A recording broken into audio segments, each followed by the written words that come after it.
What is the mind? Our greatest delusion. We begin with the most important question. What is the mind? The mind is a collection of thoughts based on memory and habits. It is a consequence of past impressions and conditioning. The mind is like a monkey, restless and jumping from one thing to another. But this is not your true nature. You are the witness of the mind. Why is the mind always in motion? The secret nobody talks about. Why does it never fall silent? Because of desire and fear. It seeks pleasure, avoids pain, and is never satisfied. Its restlessness is a constant search for something to grasp onto, but it will never find peace in what it pursues. This search is an endless chase after an illusion. We constantly try to find happiness in the external world, but the mind cannot find peace in what it itself creates. It's like trying to quench your thirst by drinking seawater. Every satisfied desire gives rise to two new ones, and the cycle never ends. The mind constantly runs from the past and projects itself into the future. It's a vicious cycle that seems to have no way out. Can the mind ever fall silent? How to find stillness? Yes. The mind can fall silent when it loses interest. When you no longer pay attention to its movements, it quiets down on its own. Stillness is not something you create. It is what remains when the mind stops entertaining itself. Stillness is not the absence of thoughts, but the absence of attachment to them. You can feel this when you simply sit in silence and don't try to think about anything. This is the natural state we have forgotten. How do I quiet the mind? By not interfering. How do I quiet the mind? By observing it without interfering. Allow thoughts to come and go without grasping them. Be interested only in the feeling of I am. When your attention remains solely on this, the mind naturally slows down. You are not the thoughts. You are the one who sees them. This is a fundamental truth. You don't have to believe every thought that arises. You are like the sky, and thoughts are like clouds. They come and go, but you remain unchanged. Is the mind my enemy? Or a tool? No, the mind is not evil, but if you identify with it, it becomes a source of confusion and suffering.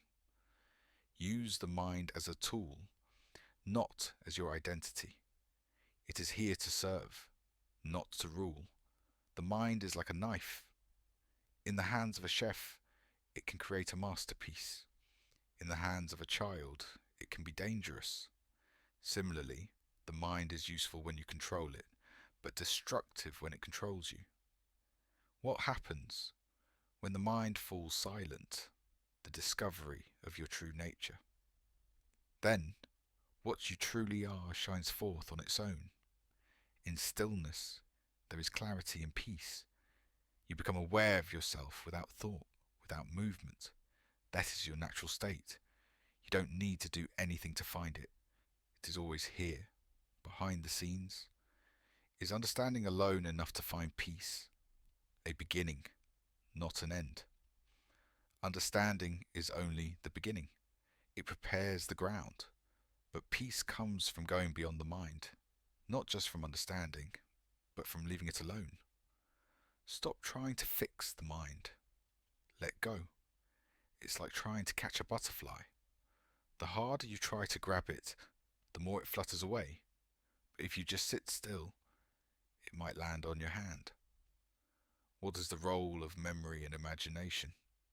Captives of the past and future. They are part of the mind's movement. Memory binds you to the past. Imagination pulls you into the future. Stay in the present with I am, and you will go beyond both. They create the personality, which is just a collection of memories, habits, and beliefs. It is unreal. It is like a shadow on a screen. You mistake the image for reality, forgetting the screen itself. But you are the screen. undisturbed and unaffected. The play of personality can continue, but it no longer has power over you. How do I deal with obsessive thoughts? Don't fight, just observe. Refuse to follow them. Don't resist them. Just don't feed them. Return your attention to the feeling of being. If you remain a witness, thoughts lose their power. They disappear like smoke that finds no fire to burn. Fighting with thoughts only gives them strength. It's like trying to stop waves in the ocean. You can only observe them, knowing they come and go. What remains? When the mind is inactive, the ultimate reality. Awareness remains, silent, vast, and untouched. There is no thinker, no doer, no separation, only presence. This is being itself. It is a state that cannot be described in words. It can only be known through experience. It's like trying to describe the taste of honey to someone who has never tasted it. You can talk about sweetness, stickiness, but the true experience only comes when you taste it yourself. In the same way, you cannot know the self until you stop looking for the self in the mind and body. What is I am, and how is it related to the witness? I am is the feeling of presence, the feeling that you exist before any identity, before any thought. It is the first step out of the absolute and the doorway back. The witness is a reflection of the self in the mind. It is a step toward realization, but not the final goal. The self is pure awareness, which is beyond the witness. Awareness is not an experience. It is the background on which all experiences appear and disappear. The witness is the awareness of something. Awareness is simply being. What are grace and effort? Effort is necessary, but it is not performed by the personality. The idea that I must do something is part of the illusion. Grace is something that is already present. You cannot create it. It provides the conditions for realization. Your task is simply to stop interfering. Surrender is not an action, but a natural state that occurs when you stop resisting what is. Life lives itself. The body acts, the mind thinks, but there is no one behind it.